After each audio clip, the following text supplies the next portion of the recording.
todos, dando continuidade aos eventos da Semana Nacional de Museus. Agradecemos a presença dos vereadores desta casa, a presidenta Dulcineia Costa, o vereador Maurício Tucci e a vereadora Lilian Nabort Siqueira.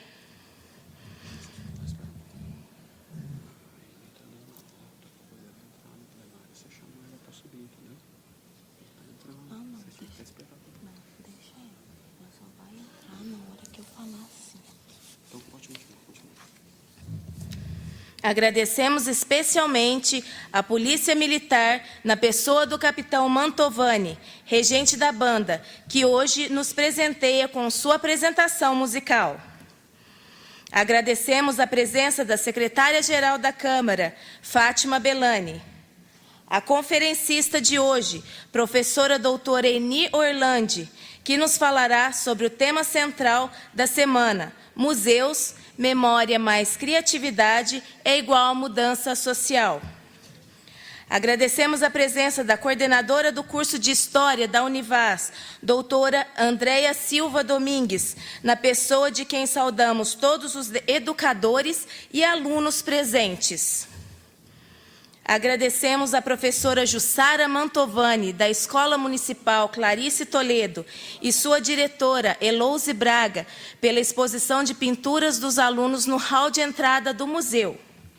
E aos alunos do curso de História, pela exposição dos banners de pesquisas científicas no interior do nosso museu.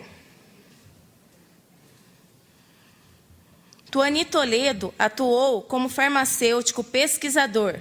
Foi vereador por 4 mandatos e prefeito de Pouso Alegre por 5 anos. Além da política, Tuani tinha uma grande paixão, as artes, e principalmente a música. O ex-prefeito tocava todos os instrumentos de sopro, violino e violão. Ele também fazia filmagens, cinema, fotografia e era amante da literatura. Há pouco tempo, o museu recebeu uma doação de partituras de um arranjo musical criado por Tuani Toledo, para uma orquestra de instrumentos de sopro. Hoje, convidamos a banda da Polícia Militar, regida pelo capitão Mantovani, para executar o dobrado de autoria do patrono do museu, Tuani Toledo. Passamos a palavra ao capitão Mantovani. Senhoras e senhores, boa noite. Primeiramente, dizer que nós ficamos surpreendidos em saber desse dom do nosso ex-prefeito Tuani Toledo como compositor. Essa música ela foi escrita em 1956 para o então maestro Ademar de Campos, que foi o regente da banda de música dos Correios aqui em Pouso Alegre. Fato que poucas pessoas ainda se lembram, né? E esse dobrado, ele tem uma estrutura de dobrado sinfônico. Uma peça realmente muito bonita, muito típico à época. Os compositores compunham dobrados e prestavam homenagem a autoridades, militares e diversas pessoas da comunidade. Nós apresentaremos agora, fizemos uma pequena adaptação para a banda de música, o dobrado Maestro Ademar de Campos. Boa noite.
Agradecemos à banda da Polícia Militar pela belíssima apresentação. Passaremos agora à conferência com o tema central da semana: Museus mais criatividade é igual a mudança social.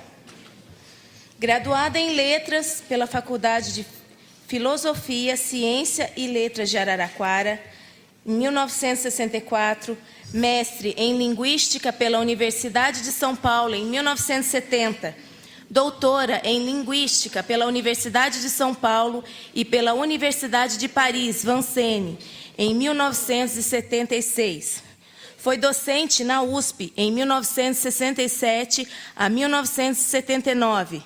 De 1971 a 1974, ministrou a disciplina de Análise e Discurso no curso de especialização em tradução na PUC de Campinas. Atuou como docente do Departamento de Linguística do IEL, na Unicamp, de 1979 a 2002. Atualmente é pesquisadora no Laboratório de Estudos Urbanos da Unicamp, professora e coordenadora do mestrado em Linguagem e Sociedade da Universidade do Vale do Sapucaí e professora colaboradora do IEL da Universidade Estadual de Campinas. Tem experiência na área de linguística, com ênfase em teoria e análise linguística, atuando principalmente nos seguintes temas: análise de discurso, linguística, epistemologia da linguagem e jornalismo científico. É pesquisadora 1A do CNPq, possuindo mais de 40 livros publicados como autora e ou organizadora. Recebemos agora a professora doutora Eni Orlandi.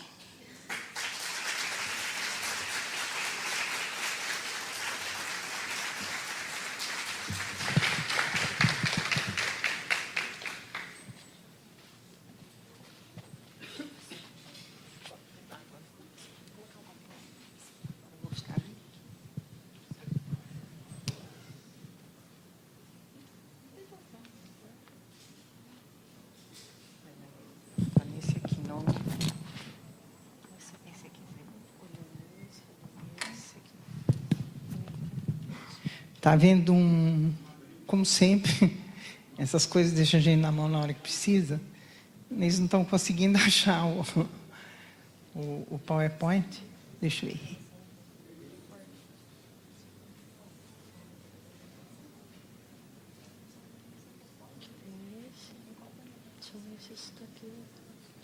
Os PowerPoints. Não, o Nil não é.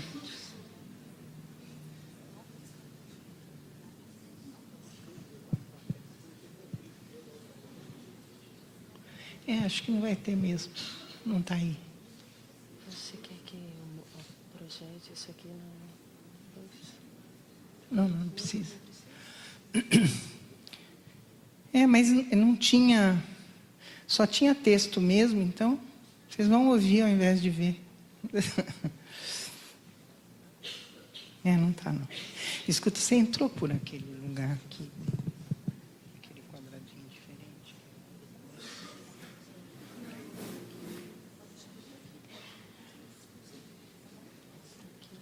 Entrei no pendrive. Isso aqui tem no seu pendrive. Não tem...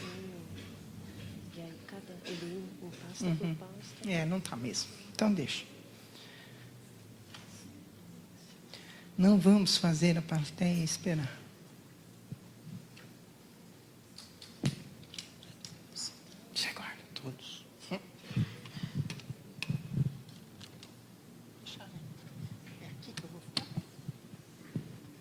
É aqui que eu vou ficar mesmo sem a projeção. Bom, gente, boa noite. É um prazer estar aqui.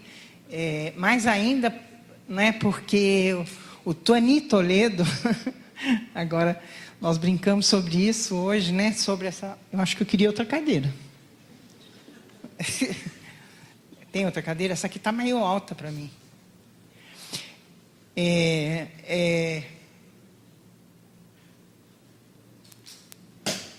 Abaixo. Tá, obrigada. Aí é muito baixinha.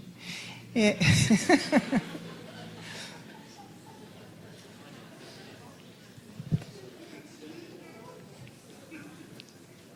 Aí vai aquela coisa, né? Parece filme de humor, né? Você senta, vai puxar assim, tum, cai tudo. Também posso ficar em pé, não tem importância. Mas nós estávamos brincando hoje, eu, Andréia, enfim, que conheço há bastante tempo, sobre essa coisa da nomeação, né? Porque eu falei, eu vou ao museu, vou à Câmara, e aí é o museu e a Câmara, e o que é muito bonito, aliás, né? Eu acho que é uma coisa singular e interessante, né? As duas coisas estarem nesse mesmo lugar, estarem unidas e tal. Mas eu conheci realmente o lugar antes, né, de conhecer como a Câmara, como conheci hoje, como Toni Toledo, né? Que foi... eu estava falando justamente antes na entrevista, porque para começar, na verdade, o trabalho aqui em Pouso Alegre, com os alunos, com a universidade, eu me propus, eu mesma também, a conhecer Pouso Alegre e a região através de um projeto. E esse projeto era sobre essa região, sobre Pouso Alegre, etc. E, na verdade, eu encontrei muito material, na verdade, no museu, né? E eu analisei a estátua de Fernão Dias, mas vamos dizer, toda a argumentação minha, enfim, todo o trabalho de descoberta, de compreensão, enfim, da questão da identidade pouso-alegrense ligada, enfim, a esse ícone, vamos dizer, né, que existe na entrada de Pouso Alegre, né, passou pelo Museu Toni Toledo. Então, eu me sinto hoje muito agraciada, na verdade, pelo fato de estar presente, mesmo fisicamente, né, no lugar, né, de onde eu tirei tanto prazer em conhecer, né, um pouco mais da região de Pouso Alegre e mesmo da história inteira do Brasil, né, que passa por aqui.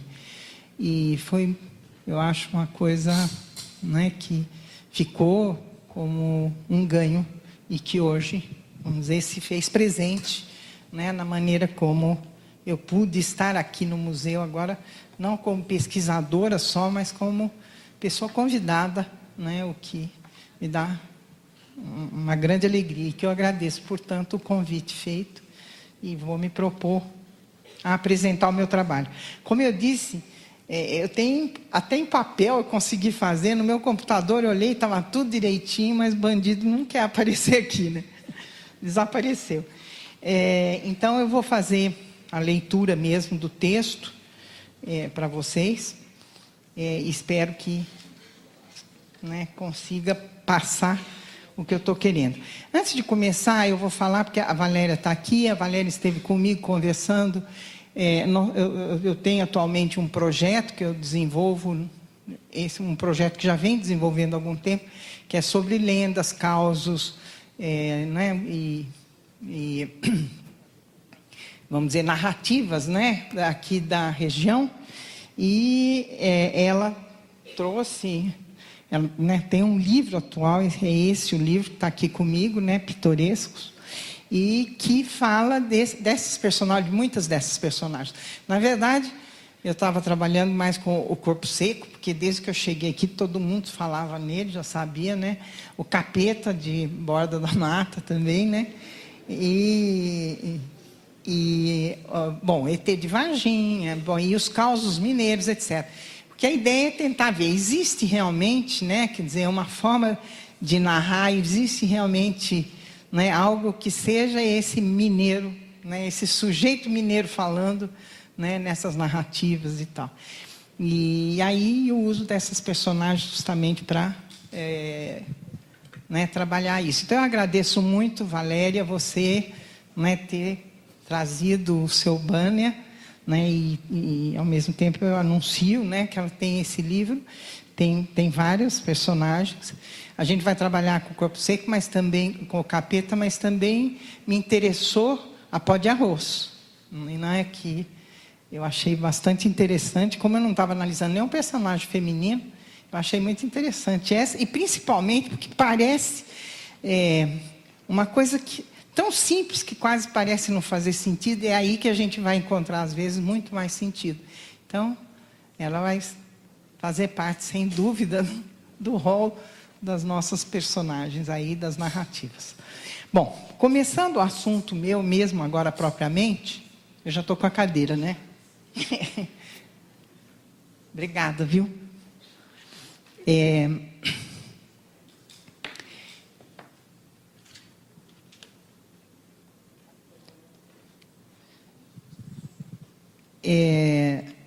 O tema é que eu procurei, na verdade, situar essa questão, já que é a Semana Nacional, né, dos Museus, mas eu procurei situar na relação que eu tenho de trabalho com análise de discurso, e o texto se chama justamente Discursos e Museus. 2 pontos, está lá escrito, né? Da memória e do esquecimento. E eu tomei como epígrafe uma coisa que está escrita no Palais de Chaillot, que eu gostei muito a primeira vez que eu vi. O Palais de Chaillot fica junto com o Museu do Homem, né, lá no conjunto do Museu do Homem. E tem uma coisa escrita que logo que a gente chega, que me impressionou muito e que tem muito a ver justamente com o que significa museu.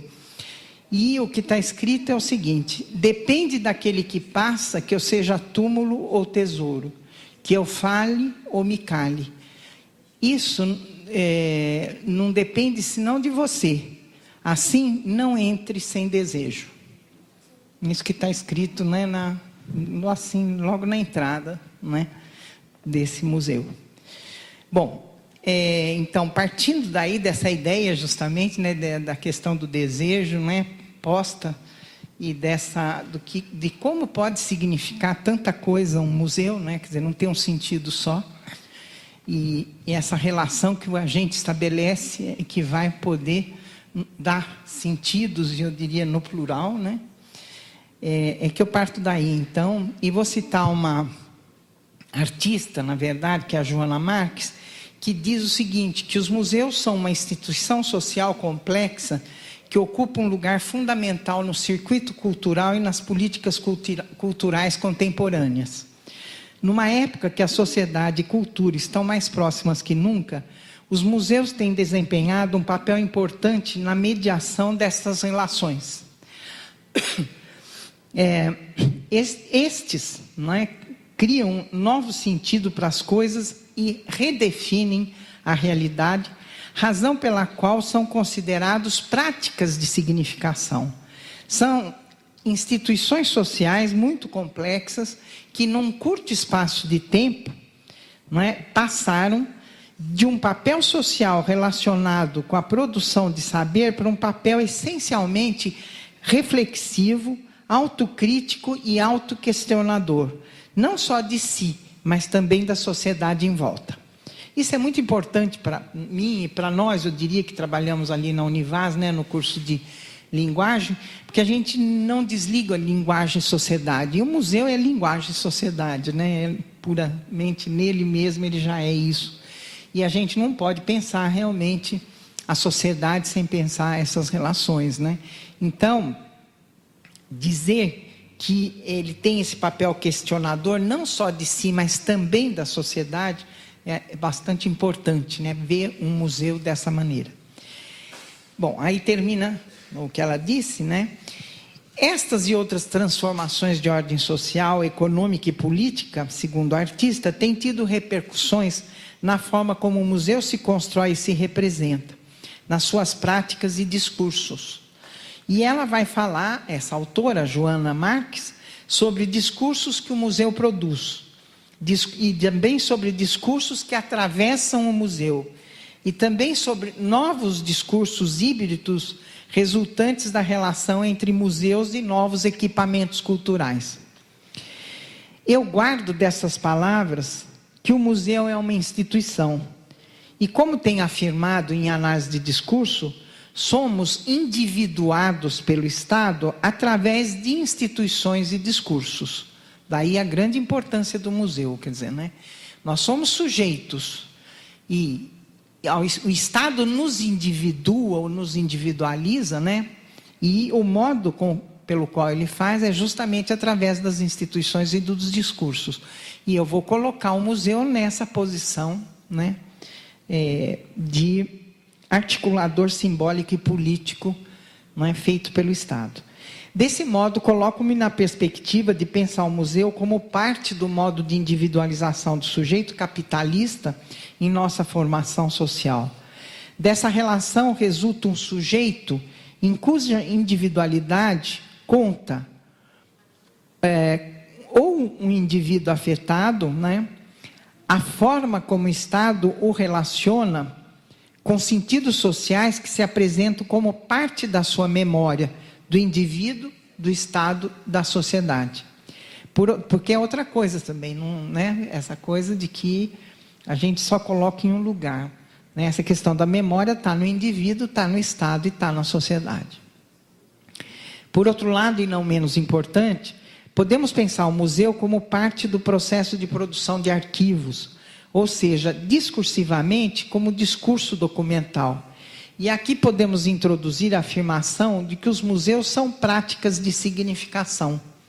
Não podemos deixar de referir certamente o que diz um autor da análise do discurso, que eu tenho um grande respeito, admiro muito, que é Michel Pechet, que em um texto sobre arquivo, né, vai dizer o que ele diz sobre o domínio da análise de discursos, textos e arquivos, domínio que retoma, como ele diz, o interesse pelo tratamento de textos dos bancos de dados, interrogando as relações entre o aspecto histórico e psicológico, linguageiro, ligado à leitura de arquivos, o aspecto matemático e informático, ligado ao tratamento dos documentos textuais, e o avanço das pesquisas em linguística formal. A esse domínio ele chama de discurso textual. Faz aí um deslocamento mostrando que o discursivo informaticamente marcado sob a forma de dados textuais não tem a mesma relação nos procedimentos lógico-matemáticos e os outros tipos de dados, da economia, demografia, história, etc. Passando pela divisão social do trabalho de leitura do arquivo, em que se separam o científico, sentido e demonstração, e o literário, sentido e interpretação, Pechet nos aponta que a leitura de arquivo, para a leitura de arquivos hoje. Efeito deste deslocamento, um novo tipo de real, diz ele, né, o da interpretação e a não separação que existe entre o logicamente estabilizado e o sujeito a equívoco, quer dizer, aquele em que há deslizamento de sentido. Daí resultando a proposta de explicitar as clivagens subterrâneas entre maneiras contraditórias de ler o arquivo pela reconstrução dos sistemas diferenciais dos gestos de leitura. Trabalho da memória em perpétuo confronto consigo mesmo.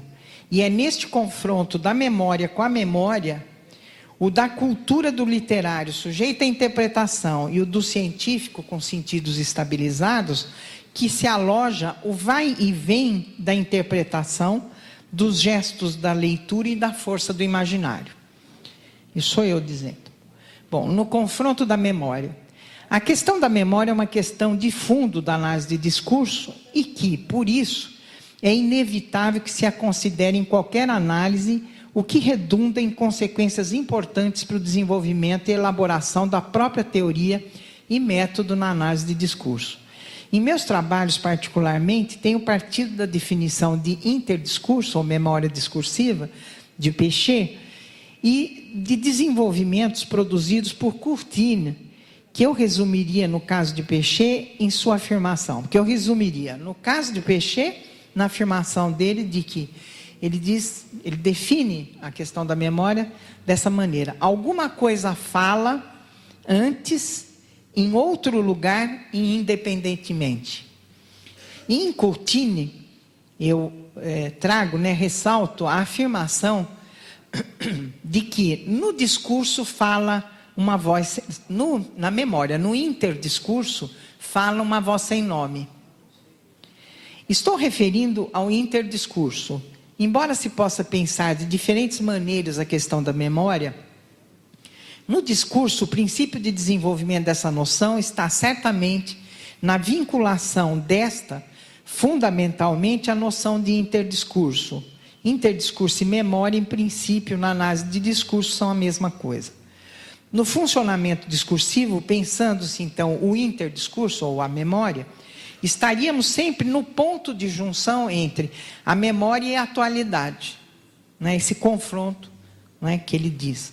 Ou o que Curtini vai distinguir como interdiscurso, que é o eixo vertical, o da sucessão, né, de enunciações distintas, e o intradiscurso, que é um eixo horizontal, que é o do sequenciamento.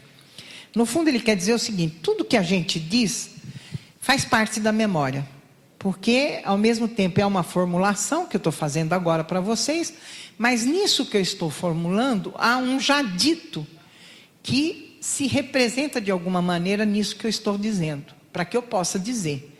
Não é? Porque, no fundo, é isso. Né? Que para dizer é preciso se apoiar no já dito. Né? A gente não pode tirar tudo, né, da cartola, né? Como mágico. Bom, então, e que ligam, segundo o meu modo de considerar, o interdiscurso à constituição dos sentidos e do sujeito, e o intradiscurso, que é esse que é a formulação. A formulação junta-se a essas a noção de acontecimento, que eu acho importante quando fala em museu, quando fala em memória, né, como eu estou falando, em formulação, a ideia de acontecimento. O acontecimento discursivo dá-se justamente no ponto de encontro da memória com a atualidade. É onde os dois cruzam, né? Aí é um acontecimento discursivo. E como sabemos, é o acontecimento discursivo que nos ensina que há sempre outros sentidos possíveis. Ou, dito em outras palavras, que um acontecimento não para de produzir sentidos. Mais ainda, que não há separação justa. Tá, obrigada. Obrigada. Ups.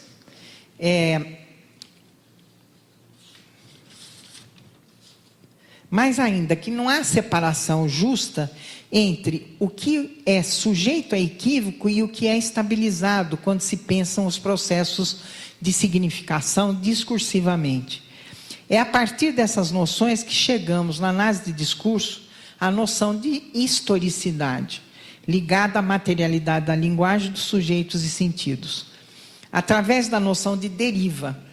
Pela deriva, segundo Péchet, todo enunciado, quer dizer, tudo que a gente diz, é constituído por pontos que deslizam e constituem outros enunciados, outros dizeres. Isso se dá pelo que chamamos em análise de discurso os efeitos metafóricos. Lembrando que metáfora tem seu sentido não ligado à literatura, isso uma noção de figura, né, com a noção de figura, mas sim à psicanálise e à noção de transferência. Ou, como diz Péchet, uma palavra por outra. Meu exemplo clássico, dado em um livro de introdução, é como estava lá no desenho, né, agora é dito, vote sem medo, que estava escrito numa faixa, numa época em que nós estávamos fazendo eleições lá na Unicamp, estava escrito numa faixa logo na entrada, né, vote sem medo. A deriva ou o efeito metafórico é você deslizar do vote sem medo para um outro enunciado que é vote com coragem. Né? Quando você faz isso, há uma mudança, na verdade, do lugar de significação. Porque o vote sem medo traz a noção do medo. E, ao mesmo tempo, de uma ameaça. Quer dizer, por que você estão dizendo que você pode votar sem medo? É porque há algum perigo em se votar e etc. Né? Porque a ideia que passava no campus é que queriam saber em quem você votou e aí você seria prejudicado. Então, não é? E o vote com coragem, que não estava escrito, isso eu coloquei como sendo um outro enunciado que poderia produzir outros efeitos, justamente quando você traz a palavra coragem, você está trazendo a ideia de vida, de futuro, de apostar em alguma coisa. Então, vote com coragem, né? E não trazendo essa coisa, né, do medo. Eu diria, lá naquela introdução, ao invés de tesouro, túmulo, né? O vote sem medo vai para esse lado. E o vote com coragem vai para o lado do trésor, como está escrito lá, do tesouro, do desejo, né? Bom, deriva desliza então para com coragem. Essa deriva produz mudança de sentido, porque as palavras não têm um sentido em si, mas tiram seus sentidos das formações discursivas em que se escrevem. E essas, por sua vez, são reflexo no discurso das formações ideológicas. E o próprio deslizamento metafórico é parte do processo de historicização dos sentidos. É assim que a gente vai fazendo, né, sentido, né, movimentando o sentido e os sujeitos, né. E para mim, além disso, que eu chamo de a memória, então, que é o interdiscurso, que é essa memória, né, que desliza, na qual a gente esquece, etc., né? Essa é a memória discursiva, ou interdiscurso, né? E existe uma outra forma de memória, né, que eu chamo, que é a memória metálica, que é a da informatização, é a digital, a da informação de massa, a que serializa. Na verdade, ela não é nunca vertical, ela é horizontal, ela serializa, né? No fundo é o seguinte, por exemplo, isso é na mídia, né, na comunicação em geral. Você lê algo em um jornal, depois você vê no Jornal Nacional, depois na novela tem alguma coisa que liga a isso, etc. Isso vai formando em você um simulacro de memória. No fundo, não é vertical, quer dizer, não há uma profundidade de memória, na verdade, que se constituiu. É simplesmente que uma coisa leva a outra e vai serializando como se tivesse constituindo em você um sentido com uma profundidade, né, de memória que, na verdade, não existe. Né? É uma coisa, todas aquelas coisas são simultâneas e presentes, né? E aí aparece na revista, etc., né? Isso, a mídia produz muito isso. Eu chamo isso de memória metálica, né? E que é a da informação de massa. A que serializa, repete na horizontalidade, sem se historicizar. É a memória descartável, né? Vamos ainda falar de memória, mas proponho para nossos fins pensar... eu vou fazer uma passagem que justamente eu fiz nesse trabalho lá do Fernão Dias, que eu acho muito interessante, que é da denominação da cidade de Pouso Alegre, como exemplo do que estamos chamando um acontecimento discursivo, a historicidade e a deriva. Como sabemos, atribui-se esse nome a essa cidade a partir de uma história que diz que, na origem, havia um rancho. É pena, tinha ali um texto que eu peguei aqui justamente. Então, havia um rancho, um pouso, que servia aos que passavam na busca de outros lugares, outras condições de sobrevivência. Parte, portanto, da história do povoamento do Brasil, ligado aos bandeirantes, no caso Fernão Dias. Aí eu falo, é um intervalo, passar por aí, por essa questão. Vejamos como se forma Pouso Alegre nesse movimento dos bandeirantes em sua busca de ouro, na apropriação do solo e na formação da população. Vamos ao discurso da história estabelecida, o que faz parte dos arquivos de museu. Leitura de arquivo. Em 1979, aí eu estou citando, né, o que foi lido aqui no texto daqui do museu, Cipriano José da Rocha funda o arraial com o nome de São Cipriano, que foi elevado à freguesia com o nome de Santo Antônio do Vale da Piedade, da campanha do Rio Verde. E assim começa a ser povoada a região sul de Minas. Com a descoberta de ouro na margem esquerda do rio Sapucaí, começa-se a povoar a região oeste desse rio. Futuramente, forma-se o arraial de Bom Jesus, e fato sempre constitutivo das cidades e parte do povoamento, a igreja se apresenta como interessada. E nas proximidades do que seria o arraial de Bom Jesus, Carlos de Araújo e Antônio José Machado doam terras para a formação do patrimônio do que seria a primeira capela. O rei de Portugal ordena em 1748 que se faça nova definição das linhas das capitanias. E aí entra um texto de Augusto José de Carvalho, que gostaria de repetir na íntegra, que é esse que estava lá, mas que é interessante porque tem algumas coisas que eu vou ter que ler mesmo. Em meio caminho de Minas Gerais, para quem viesse de São Paulo em demanda dos achados de Santo Antônio, ou retornasse aos campos de Atibaia, já em fins do século XVIII, surgia às margens do rio Mandu, e aí vem um aglomerado de gente. Veja como começa a instituição do nome, quer dizer, começa como um aglomerado de gente situado num certo local. Aqui não se podia chamar de povoado, isso era importante, né? Porque povoado já era uma escala acima, vamos dizer, né? Então, um aglomerado que ainda não se podia chamar de povoado, nem tampouco de arraial, de tão pequeno que era e de tão limitada a sua população. Ali estava o rancho, com letra maiúscula, no texto original, né? Que é do Carvalho, José Augusto de Carvalho. Ali estava o rancho, à sombra da figueira densa de folhagens, bem perto da mina d'água, junto ao barranco. Para o viajante que vinha em lombo de burro de qualquer animal de sela, era o Rancho Alegre. Né? Grifo meu aí, eu estava lá. Acolhedor de sempre. Bom, aí pula um pouquinho. Na casinha de adobe funcionava a cozinha e outras dependências do rancho. É boa essa, né? Essas outras dependências do rancho. Duas outras laterais e paralelas eram serventias, refeitório, salas de arreio e ao fundo delimitado o pátio da limária e que dava para a baixada do rio, a pousada dos forasteiros, né, como um aposto, a pousada dos forasteiros.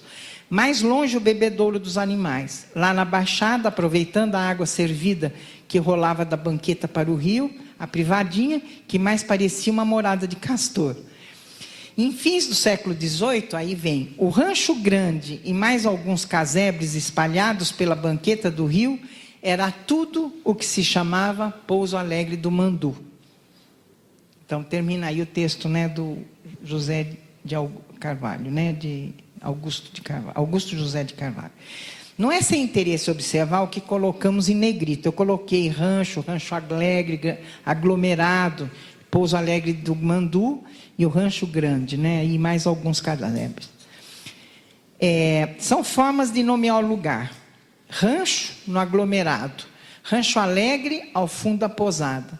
E tudo o Pouso Alegre do Mandu, que por sua vez remete ao rio. Voltaremos à questão da nomeação. Vale observar que a pousada, a palavra que nos interessa na formação de pouso, ficava ao fundo. Ressaltamos aqui que a denominação é o Pouso Alegre do Mandu. Eu estou lembrando, né, André, que aqui também, né, deixa de falar do Mandu, né, porque poderia ter todo esse nome e colocar o do Mandu, né, e esse do Mandu vai sendo elidido, né. Esse artigo, o Pouso Alegre, né, do Mandu, determinante, é discursivamente pleno de implicações, silêncios de sentidos a não se dizer. Porque o Pouso Alegre de Mandu, né? Do Mandu. Este O traz para perto a história de um lugar em que se parava para repousar. O Rancho Alegre.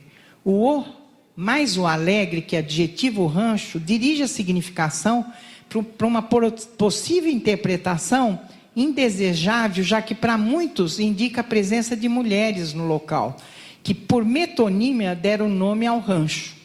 Sem o deixa de ter a sombra, a franja do substantivo comum e passa a nome próprio da cidade, Pouso Alegre. Se fosse o Pouso Alegre, você perguntaria do quê? Né? Por que o Pouso Alegre? Você tira o vira só Pouso Alegre. Não precisa ser de nada, acabou, não está mais em questão, não tem equivocidade mais nenhuma. É bem interessante, né? Isso, eu estou querendo sensibilizar vocês para a linguagem mesmo, né? Quer dizer, você põe um artigo, você tira um artigo, muda a interpretação completamente, né? E deixa, claro, não é que muda e aí você tem certeza que é outra. Não, muda e fica tudo ambíguo mesmo, fica né, no sentido, sempre é possível o sentido ser outro. É isso, né, que importa. Daí a importância dos museus, é maravilhoso, né? Quer dizer, quanto sentido não tem aí, né? Se você entra justamente com os olhos, com o seu desejo, né, dentro desse lugar, desse espaço.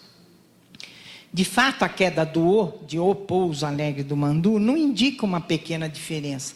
É o reconhecimento, a legitimação que vai resultar da passagem de um rancho grande e alguns casebres, que era tudo que se chamava o Pouso Alegre do Mandu, fazendo o trajeto de um aglomerado a povoado, a arraial, a vila e finalmente a cidade, Pouso Alegre.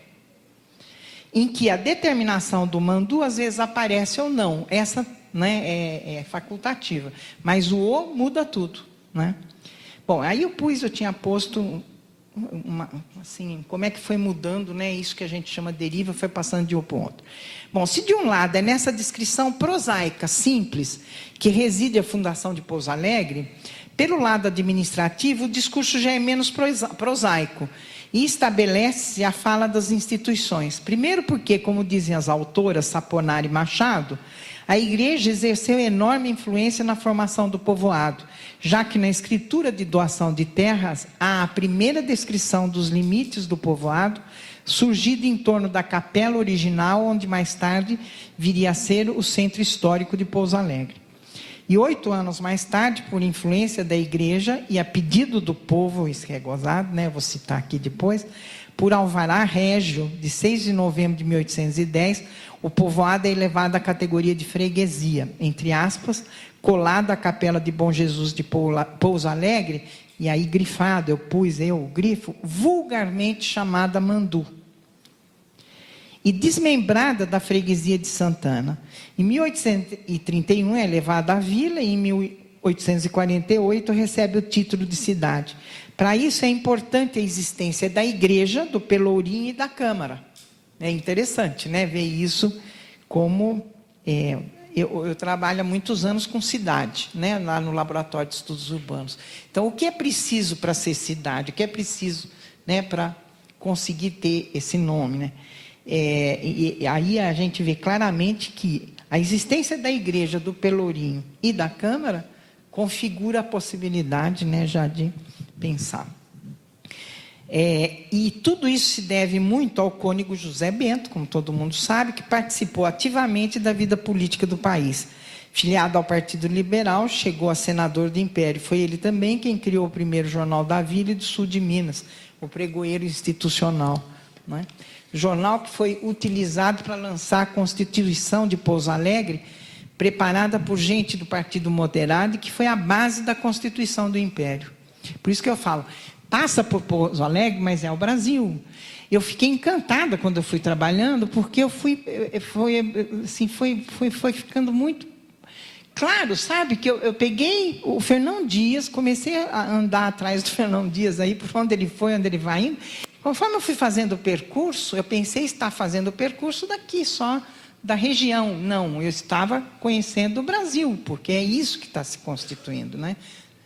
E aí que eu falo, né, quer dizer, o que você encontra no museu não é uma historinha simplesmente, ou um pedaço de uma história, né? É muito mais que isso, né? Quer dizer, quando você consegue justamente chegar em que gestos de interpretação, né, que foram postos ali, e você seguir, acompanhar esses trajetos, né, desses gestos, né?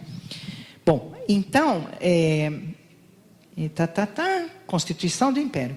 Com as mudanças políticas em 1837, a renúncia do regente Feijó, a mudança na política de Pouso Alegre, com o Partido Conservador, né, lembra que era o outro, acirram-se as disputas e o cônego José Bento, senador, é assassinado, né, em 1844. E a elevação de Pouso Alegre à cidade, né, em 48, veja, ele morreu em 44, em 48 foi elevada à cidade, pacifica e une a população. E um ano depois de elevada à cidade, começa a construção da nova matriz.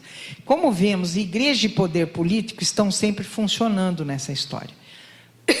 De um lado, o bandeirante que abriu o solo para povoar Minas, de outro, a capela de Bom Jesus, e perto dela o político cônego José Bento, senador do Império, que dá a Pouso Alegre uma presença na política do país. Talvez ainda interesse nessa história referir como foi nomeada Pouso Alegre, isso visto por um outro um outro gesto de leitura. Segundo os autores, em 1797, o governador Dom Bernardo José de Lorena, conde de Sarzedas, que de São Paulo fora transferido para a capitania de Minas Gerais, passou pelo nascente povoado, onde veio encontrá-lo o juiz de fora da campanha, Dr. José Carneiro de Miranda, e que, encantados pela esplêndida beleza do lugar em que se achava, conta-se, isso é grifado por mim, que um daqueles cidadãos não nomeados, né, dissera que o lugar não devia chamar Mandu, como era então conhecido, mas sim Pouso Alegre, e que veio daí a denominação que eu grifei, o povo e a lei posteriormente sancionaram. O que eu quero dizer com isso? É justamente essa coisa de que não tem essa estabilização de sentidos, mesmo quando você procura textos dentro do museu. Você vai encontrar vários, porque do ponto de vista da análise de discurso, a gente não tem senão versões, porque um acontecimento, ele não para de significar, ele continua. No fundo, até hoje, a própria fundação, vamos dizer, de Pouso Alegre, continua a produzir sentidos, né? E vai continuar, quer dizer, e continua essa história justamente, e Pouso Alegre continua a se produzir como sentido. É isso que eu quero dizer, né? Não fica preso em algum lugar, né? Não existe essa coisa, e daí que essa outra perspectiva justamente de olhar o museu, quer dizer, esse lugar em que, né, o estabilizado toca o sujeito a equívoco o tempo todo, né? Há sempre outros gestos de leitura possíveis, né? E há mesmo textualidades distintas em que você encontra, né? Bom, os grifos que eu coloquei acima era para chamar a atenção para o fato de que colocam nomes próprios titulados precisamente ao lado de uma vaguidade sintomática, conta-se um daqueles cidadãos, etc. E Mandu era o nome, entre aspas, como era então conhecido. Não se fala em rancho nem em Rancho Alegre, como está no outro texto. Só no nome do rio que passa pelo pequeno povoado. Aí não tem sujeito, nem está sancionado pelo povo e pela lei. Algo aí não está dito, ou mais do que isso, algo aí está silenciado. Portanto, fica sem explicação por que Pouso Alegre. Chama-se Pouso Alegre. E basta que assim se chame, né? Um daqueles cidadãos chamou Pouso Alegre, né? Bom, agora o retorno. O que resiste, porque isso aí foi uma passagem que eu fiz, né, pelo trabalho para chegar no que eu quero. O retorno aí chama, né? O que resiste, desliza e faz história. Nesse retorno há bastante a se explicitar. Primeiramente, que há vários discursos de história. O do museu, mas também o de autores de história, que já é outra relação com a interpretação em outros gestos de leitura. Podemos chamar versões. O que ali no museu está depositado tem no gesto de leitura, aderido ao espaço do museu, a força do documento de arquivo, a imagem dos fatos, entre aspas. Já o gesto de leitura representa um primeiro confronto da memória consigo mesma, porque esse historiador, né, aquele que eu ponho ali, né, toma aquele objeto de memória em uma perspectiva de interpretação que o faz historiador, ou seja, ele lê da posição sujeito historiador. Então, vejam, é interessante isso, né? Quer dizer, o historiador não está já constituído, ele se constitui na medida em que ele faz um gesto de interpretação que o coloca como um historiador, né? Por exemplo, a leitura que eu fiz não é de um historiador.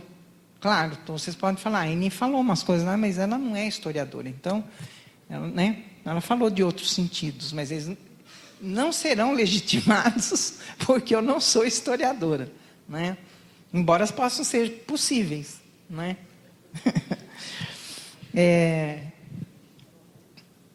Então, vejam, já o gesto de leitura do historiador representa um confronto, então, da memória consigo mesmo, né? Porque esse historiador toma aquele objeto de memória em uma perspectiva de interpretação que o faz o historiador. Ou seja, ele lê da posição sujeito historiador, não da posição sujeito arquivista, copista, etc. Gesto de leitura que confronta a memória consigo mesma, né? E temos um analista de discurso que não só precede o gesto de interpretação pela descrição-análise, né, em um batimento constante, que interroga o próprio gesto de interpretação, mas que também distingue as maneiras como funciona a memória na constituição do próprio sujeito, ou seja, no sujeito, para o analista de discurso, já há interpretação, ou seja, quando eu falo, eu já estou interpretando, né? Quer dizer, porque tem uma memória que está funcionando em mim, alguma coisa que fala antes em outro lugar, independentemente, que me faz já, ao falar, estar interpretando, né? Quer dizer, né? Já estou na interpretação.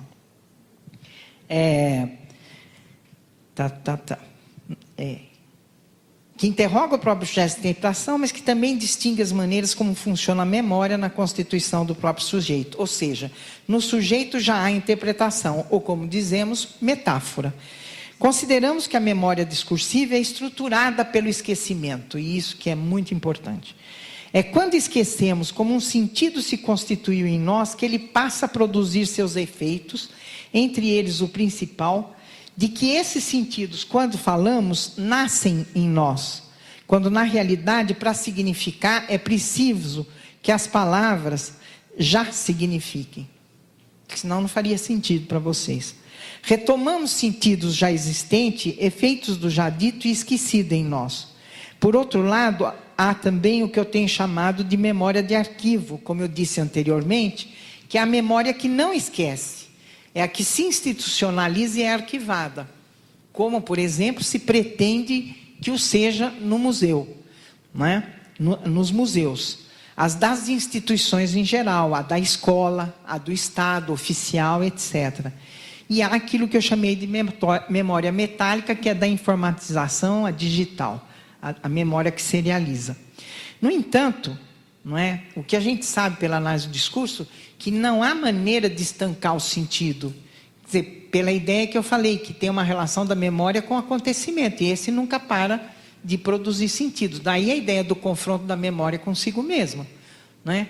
Então, mesmo a memória do museu, ainda que posta, vamos dizer, né, num lugar que é uma instituição e que, portanto, deveria se estabilizar, está sempre passível de outros gestos de interpretação e, portanto, de outros modos de significar.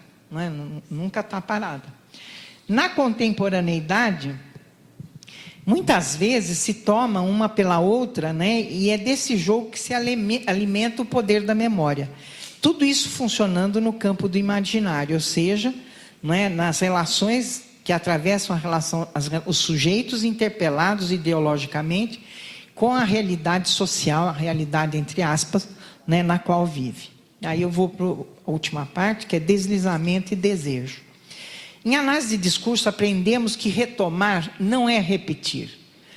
E que o sentido sempre pode ser outro. Deriva efeito metafórico e o que chamamos de deslizamento sempre estão funcionando ao mesmo tempo que a memória.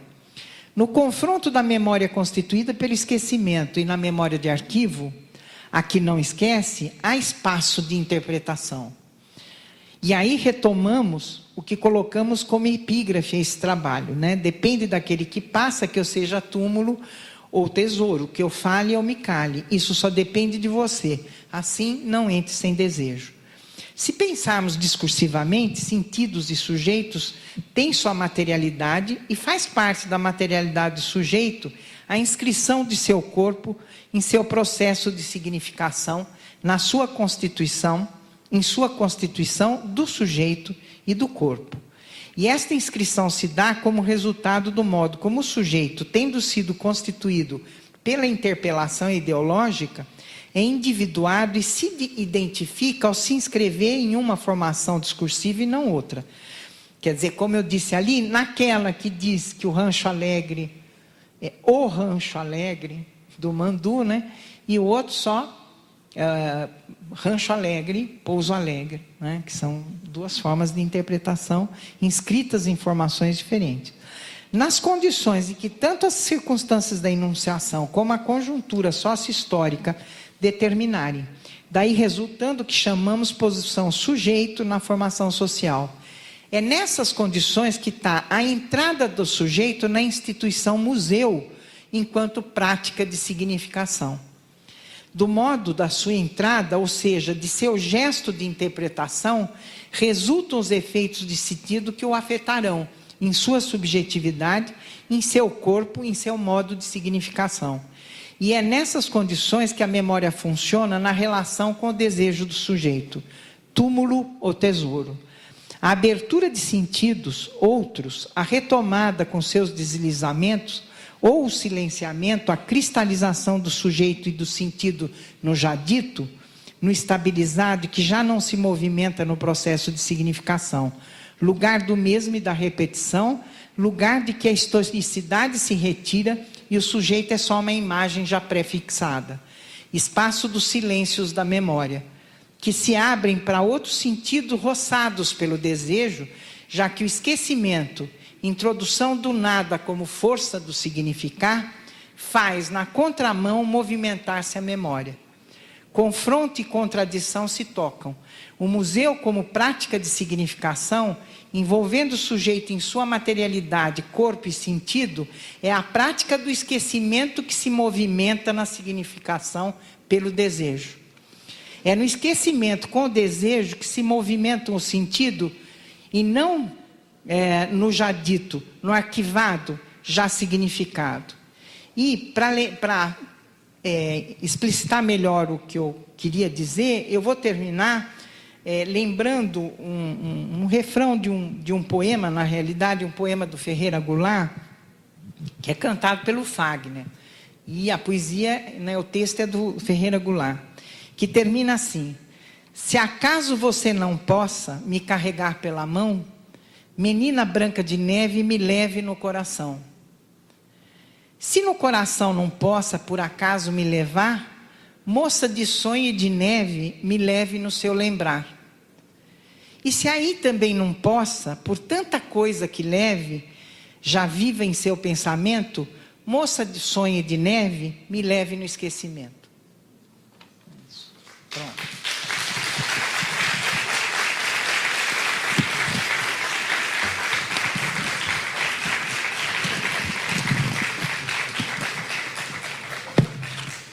A Câmara Municipal, através do Museu Histórico Tuani Toledo, agradece à professora Enil Irlande pela conferência. Convidamos agora a presidenta do Cineia para prestar uma singela homenagem à conferencista em nome da Câmara Municipal e do Museu Tuani Toledo.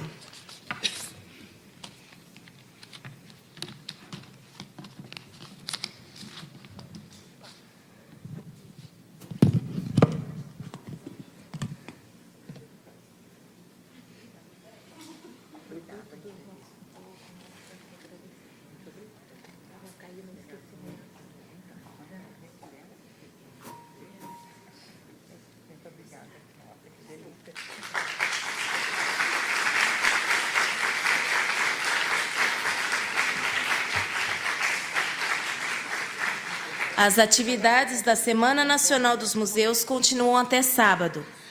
Amanhã teremos a visita da Escola Municipal São Benedito do bairro Massaranduba. Ao sábado, o museu será aberto das 9 horas da manhã às 15 horas. A lista de presença dos alunos do curso de História se encontra no hall. A Câmara Municipal de Pouso Alegre e o Museu Tuani Toledo agradecem a presença de todos. Convidamos os presentes para um café que será servido no hall de entrada. Boa noite.